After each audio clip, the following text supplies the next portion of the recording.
মাঠে ঘাটে আমরা মিটিং করতে গেলে সেখানে বাধা দেওয়া হয়, আমাদেরকে পারমিশন দেওয়া হয় না, পারমিশন দিয়েও আমাদের অফিস জ্বালিয়ে দেওয়া হয়। অর্ধেক পপুলেশনকে শেষ করবেন আপনি, আর বাকি অর্ধেক নিয়ে দেশ চালাবেন, এটা কি সম্ভব হবে? জনগণ যে জনজীবন দিয়েছিল একটি ভালো নির্বাচন, একটি ভালো শাসন ব্যবস্থা, তারপরে একটি বৈষম্যহীন সমাজ। আমরা অনেক দিন থেকে লক্ষ্য করছি সারা দেশকে দুভাগে বিভক্ত করা হয়েছে। একটি ভাগকে বলা হচ্ছে দেশপ্রেমিক, আরেকটি ভাগকে বলা হচ্ছে দেশপ্রেমিক নয় বা দেশদ্রোহী। এটাকে আবার তারা ভাগ করছে, এইভাবেই ডিফাইন করছে। যারা যে কোনোভাবে আওয়ামী লীগ সরকারের সময় নির্যাতিত হয়েছেন, যে কোনোভাবে নির্যাতিত হওয়ার ঝুঁকিতে ছিলেন, বিভিন্নভাবে তাদের বিরুদ্ধে কাজ করেছেন, তারা সবাই দেশপ্রেমিক। এইভাবে তারপরে যেটা করা হয়েছে, এই দেশপ্রেমিকদেরকে ফ্রি হ্যান্ড লাইসেন্স দেওয়া হয়েছে।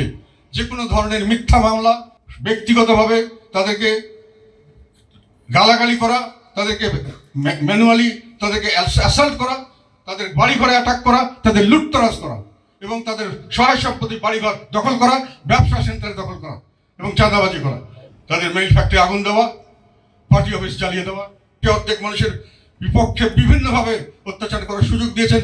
সেখানে আমরা দেখতে পাচ্ছি পুলিশ প্রশাসন, এমনকি জুডিশিয়ারি সেখানে যে ভূমিকা পালন করছে, এটাতে মনে হয় যেন তারা বাধ্য হোক আর যেভাবে হোক তারা এই কাজে সহযোগিতা করছে। Double million offer, Walton fridge কিনে পেতে পারেন 20 লক্ষ টাকা, রয়েছে কোটি কোটি টাকার নিশ্চিত উপহার। কাজে দেশকে শুধু দুভাগে বিভক্ত করা হয়নি, এক ভাগকে আরেক ভাগের উপরে লেলিয়ে দেওয়া হয়েছে। দেশে একটা সংঘাতপূর্ণ আবহাওয়া সৃষ্টি করা হয়েছে।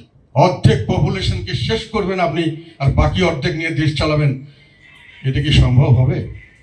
যারা এই দিবা স্বপ্ন দেখছেন তাদেরকে আমি বলবো, সামনের দিকে তাকিয়ে দেখুন সামনে কোথায় কি হয়, কিভাবে হয়। সেই জন্য বলছি আমাদেরকে নির্বাচনে আসবো, আমরা নির্বাচনকে ওয়েলকাম করি। কেননা আমি যেটা বুঝলাম, একটা সাইড তো ব্যর্থতা হয়ে গেছে অলরেডি। একটা প্রশ্ন হলো, নির্বাচনের সময় আমরা লেভেল প্লেইং ফিল্ড পাবো কিনা সেটা আমাদেরকে দেখতে হবে। আমরা দাবি করব যে মামলা, ভুয়া মামলা যেগুলো আপনারা উঠে দেন, আমাদের নেতাকর্মীদের মাঠে আসতে দেন, আমাদেরকে যে রাইট, আমাদের সংবিধান অনুযায়ী যে অধিকার আছে সেই অধিকারগুলি আমাদেরকে পালন করতে দিন, আমাদেরকে সভা সমাবেশ করতে দিন, আমাদের মানুষকে ফ্রিলি রাজনীতিতে আসতে দিন, এবং আমাদের বিষয়গুলি সমানভাবে সমস্ত প্রেসে আসার ব্যবস্থা করুন, সমস্ত গণমাধ্যমকে আমাদের ব্যাপারে তাদের দেখতে হবে। এই সমস্ত জিনিস আমরা দাবি করছি, এগুলো আমরা চাই। নির্বাচন হোক, আমরা চাই। অবাধ, সুষ্ঠু, নিরপেক্ষ নির্বাচন ছাড়া দেশে শান্তি আসবে না। যে হিংসার পরিবেশ তৈরি করা হয়েছে, যে হানাহানির পরিবেশ তৈরি করা হয়েছে, সেই পরিবেশ সামনের দিকে দেশকে একটা বড় ধরনের বিপর্যয়ের দিকে নিয়ে যেতে পারে। সকলেই যারা যারা এটা বুঝেন বা বোঝার চেষ্টা করেন, যদি আমাকে পাগল মনে করেন, পাগল বলতে পারেন, কিন্তু ঘটনা যেটা আমি বলেছি সেদিকেই দেশ যেতে পারে। এবং এগুলোর জন্য আমাদের দেশের ভাইয়ে ভাইয়ে সামনাসামনি দাঁড়িয়ে আমরা মীমাংসা করলে দেশ অনেক সহজ সুন্দরভাবে সবকিছু হওয়া সম্ভব ছিল। এখন নির্বাচনের বিষয়ে আপনারা যেটা প্রশ্ন করেছেন, হ্যাঁ, আমরা নির্বাচন ওয়েলকাম করি, নির্বাচনে আমরা যাওয়ার চেষ্টা করব, আমরা লেভেল প্লেইং ফিল্ড চাই।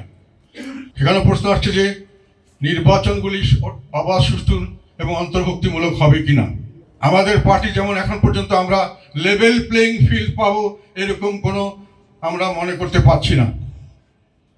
কারণ আমাদেরকে বিভিন্নভাবে আমাদের একেবারে গ্রাসরুট পর্যায়ে লেভেল নেতাকর্মীদের উপরে এখনো মামলা দেওয়া হচ্ছে, তাদেরকে হয়রানির মূলক মামলা দেওয়া হচ্ছে, তাদের পিছনে পুলিশ লেলিয়ে দিচ্ছে। আমাদের দুজন লোক এখনো জেলে আছে, একেবারে মিথ্যা মামলায়, সবাই জানে। যারা মামলা দিয়েছে তারা জানে, যারা মামলায় জামিন দিচ্ছে না তারা জানে, সবাই জানে। কিন্তু এটা চলছে। আমাদের মাঠে ঘাটে আমরা মিটিং করতে গেলে সেখানে বাধা দেওয়া হয়, আমাদেরকে পারমিশন দেওয়া হয় না, পারমিশন দিয়েও সেখানে বাধা দেওয়া হয়, আমাদের অফিস জ্বালিয়ে দেওয়া হয়। আমাদেরকে কোনো সংবাদপত্র, এখন আমাদের রেস্ট্রিকশন, সেলফ ইম্পোজ রেস্ট্রিকশন আমরা দেখতে পাচ্ছি। সাংবাদিকদের আমাদের জানি, এগুলো আমরা যেটা দিচ্ছি, অনেক সংবাদপত্র অনেকভাবে এটাতে দেখাতে পারবে না, দেখাবে না। দেশকে ভাগ না করে একত্রিত করেন, আমরা সবাই মিলে দেশকে সামনের দিকে এগিয়ে যেতে চাই। নির্বাচনের ব্যাপারে আমরা নির্বাচন করব, তার আগে আপনাদের দায়িত্ব হলো নির্বাচন করার পরিবেশ এবং লেভেল প্লেইং ফিল্ড দিতে হবে, সবাইকে সমান সুযোগ দিতে হবে। শাসককে দোষারোপ কথা হলো অসাংবিধানিকভাবে উনি এসছেন, কিন্তু অসাংবিধানিকভাবে আসা যে দরকার হয় এটা এখন জনগণ ভালোই বুঝে গেছে। কাজে এগুলো বাতিল হয়েছে, আমরা এর সাথে একমত আছি।